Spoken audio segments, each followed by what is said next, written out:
I'm Larry Ray, President and CEO of American Manganese, Inc., listed on the TSX Venture, ticker symbol AMY, A-M-Y, with proprietary patents in the U.S., China, and South Africa. Our focus is on recycling lithium-ion batteries for electric vehicles. China recently legislated the responsibility for recycling onto their electric vehicle manufacturers and importers. For more information, please visit AmericanManganeseInc.com or phone me, Larry Ray, at 778-574-4444.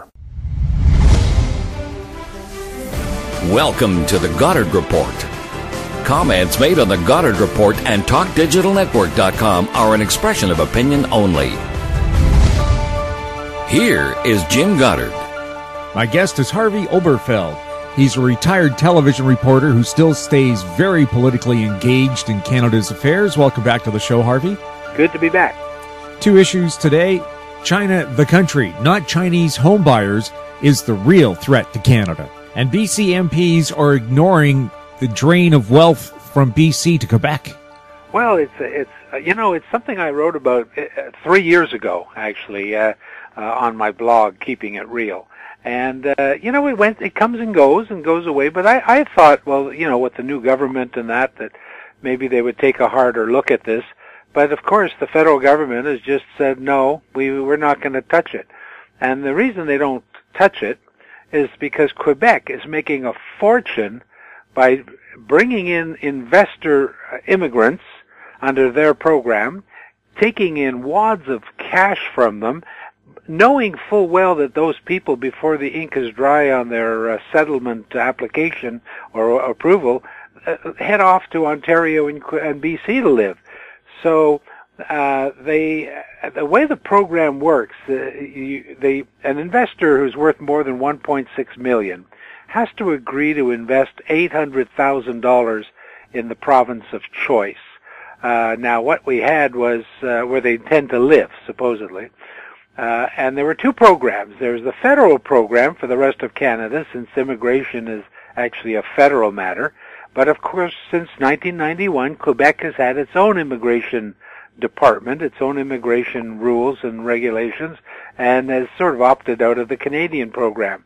Now, the Canadian program ended a couple of years ago. In 2012, they stopped taking applications because it was they were just being overwhelmed with people who were buying their way into the country. But Quebec kept going.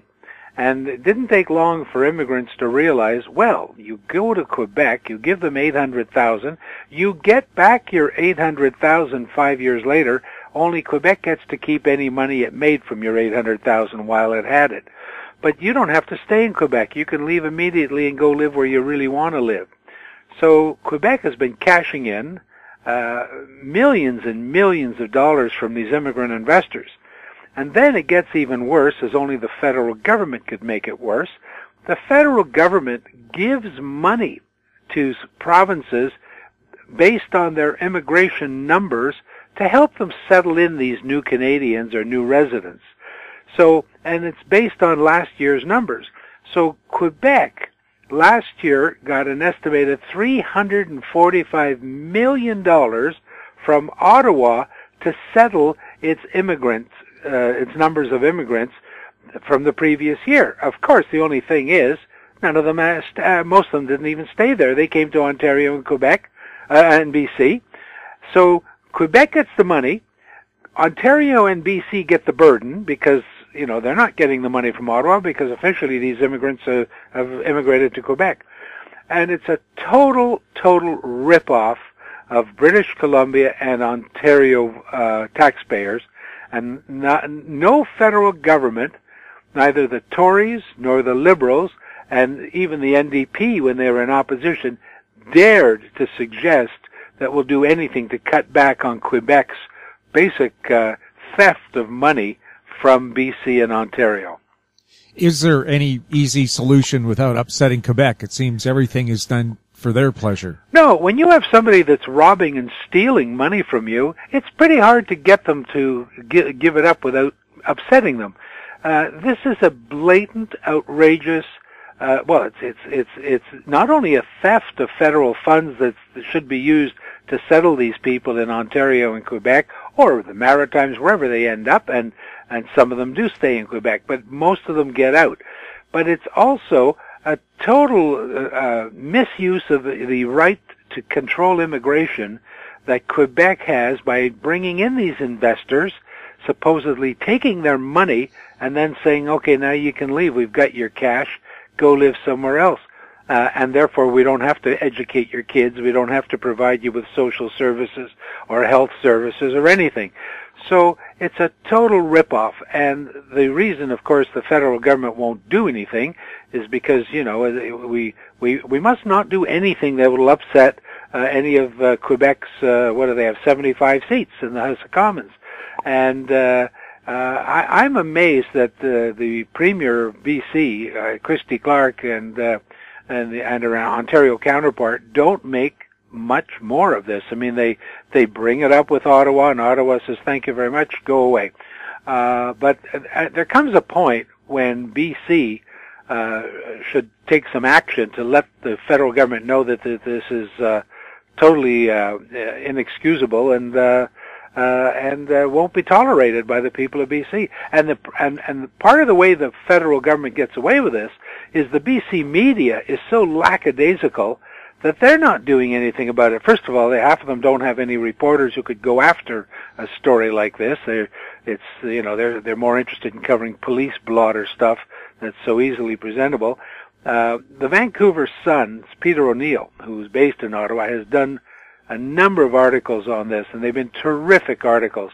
Some of the other smaller media, the Georgia Strait, the Tyee, they've done stories on it.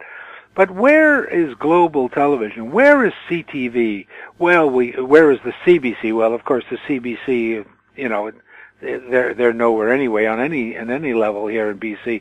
The national news isn't doing much on it, because, it's not something they want. They don't want to upset the apple cart when it comes to Quebec. If BC were doing this kind of program, or taking money and just providing no services and basically ripping off Quebec, I can assure you that the federal government would be right in there, the news media would be right in there, the national media would be right in there, but because it's BC and to a lesser extent Ontario, they get away with it and nobody says anything, and our lackadaisical media here in BC don't make an issue of it. If I were still working, I'd probably do a 5-part series on this just to get it going and then keep it up for day after day for maybe a month or so more until something gets done. Well, where are the BC MPs? Why is anybody not going after them? The only person who's raised this issue is an NDP MLA, David Eby. But where are the BC MPs? Where are the Conservative BC MPs? Where are the NDP BC MPs? Where are the Liberal BC MPs?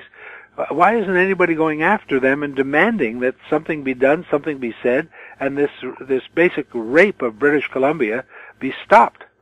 Are they scared to comment because it might be misconstrued as being racist?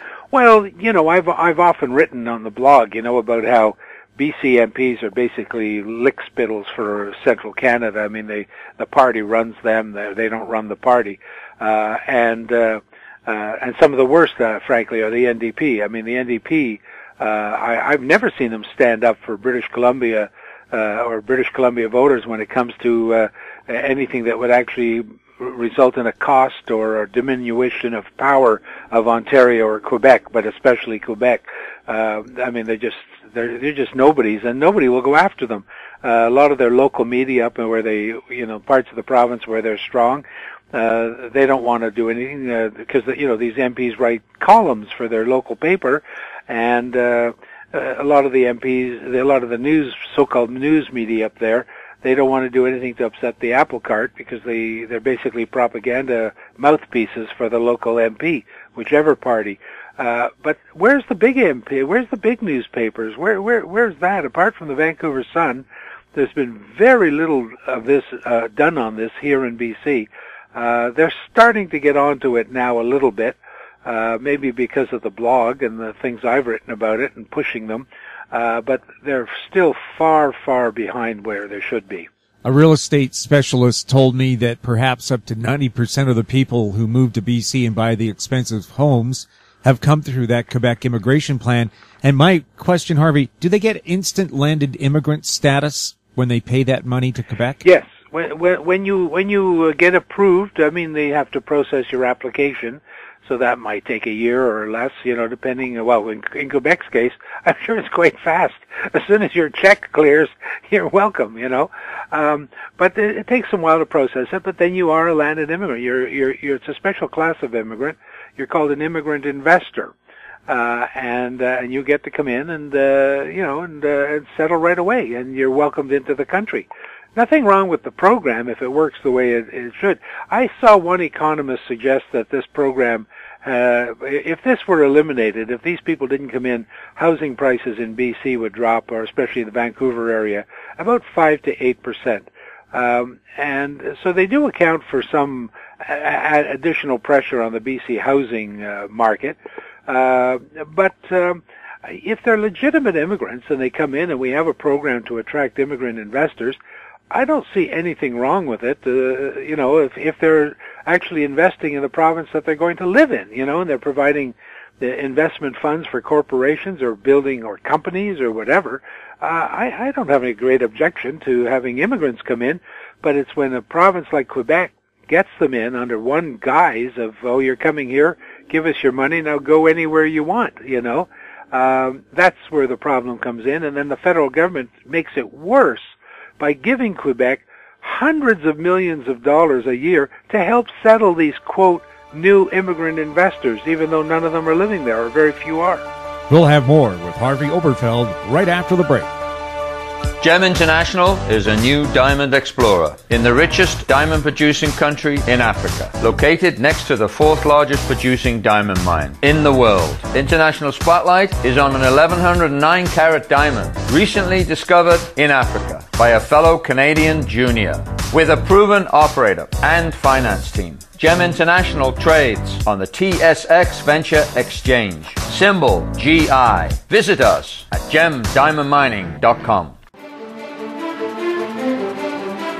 In Goddard we trust. Welcome back. We're speaking with Harvey Oberfeld. Harvey, the other issue that we'd like to talk about today is your headline on your popular blog, Keeping It Real. China, not Chinese homebuyers, are the real threat to Canada, or perhaps other people. Yeah, well, that's the latest blog I did today, and you're sort of getting this one fresh off the press, as they say. While we've been consumed with the Olympics and things going on, I've been watching what's been going on in the South China Seas for the last little while, and just in the last several days, China has been flying military. I mean, they've boasted that they're doing this, flying military jets, military aircraft all over the South China Seas, and taking and putting up radar stations on platforms they've built, on military bases that they've built on what are disputed lands, shoals, islands that they've built in disputed waters, basically taking over the South China Sea. And China has been very aggressive in going into disputed waters that are claimed also by the Philippines or Japan. And China basically has just said, to hell with the world, we'll do what we want, and no one is going to stop us. I think they know, judging by, Obama is so weak that he's not going to do anything. He's going to harumph. He may send a few vessels through the waters as a sign that we're still here. But in the meantime, while the Americans are, doing their water skiing expeditions through the South China Seas, the Chinese are building islands, taking shoals, putting in enough landfill to build landing strips, putting in radar stations. They had over 300 vessels that went right through the coastal waters over the last 3-4 days, thumbing their noses at an international court decision out of The Hague that upheld the Philippines' complaint that China was not entitled historically to these lands. And how did China respond? Basically, they told the International Court of The Hague where they could stuff it, and then they moved 300 vessels. While we're watching the opening ceremonies of the Olympics and all mesmerized by the glitter, the Chinese moved 300 vessels through those waters into that area, including some military vessels, to let the world know that this is now Chinese territory. And I think when you look at the world picture, that is much more dangerous to world peace and safety than Chinese homebuyers coming into Vancouver, because China, we spend a lot of time and a lot of concern over Russia's aggression in the Crimea and in Ukraine. But if you actually analyze who's doing what China's been doing in the South China Seas, taking over other countries' lands that are claimed by other countries, China is being much more aggressive. China is certainly doesn't care about anybody else's reaction. And in my blog today, I pointed out what the balance of trade is in favor of China, dealing both with Canada and the U.S., and I suggested that the time may be coming when we are going to have to take some economic action against China, because that's the only thing they'll listen to. We're not going to get involved in a military confrontation with them over the South China Seas, but I think if we took a stand economically, and I can see that coming regardless of who wins the U.S. election in November. I think I can't imagine Trump winning, but even if Hillary Clinton gets elected, I think you're going to see the Americans taking much more of a protectionist view, especially with regards to the trade deficit with China. And the Americans are well aware of the aggression that China is carrying out in the South China Seas, victimizing the Philippines, victimizing the Japanese, and Japan has already made some moves to end its very strict control over militarization. So we're heading for a real problem there, and I think you're going to see something happening on that in the next year or so, and I wrote about that today. Well, how would China feel if the U.S. decided to start building up shoals and putting airstrips and radar stations on them, step by step towards China? Well, exactly. Well, the Chinese are very aggressive towards any country on their border. We know, well, let's face it, just ask the people of Tibet.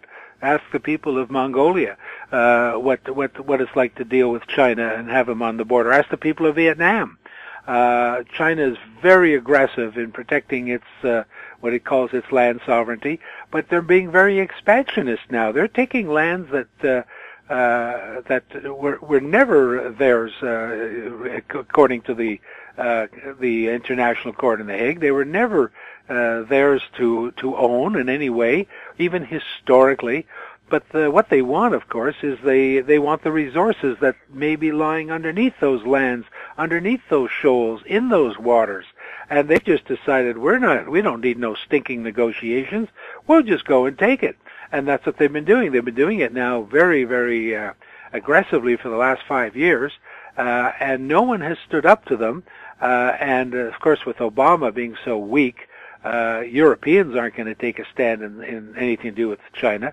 The only thing that I notice might be happening is the Russians are starting to get a little concerned, because the Russians, they have interests also up that way, and the Russians, and the reason I say that is one of the sources I used for when I did a search of what's going on there was Russia Today, and Russia Today, in my view, is just a propaganda news organ of the Russian government and Russian foreign policy. But the fact that Russia Today is now onto this about the Chinese aggression in the South China Seas, it tells me that something is stirring there too. But the big thing is the Americans are going to have to get involved. The Philippines are angry. Japan is angry. South Korea must be worried. The Indonesians are angry.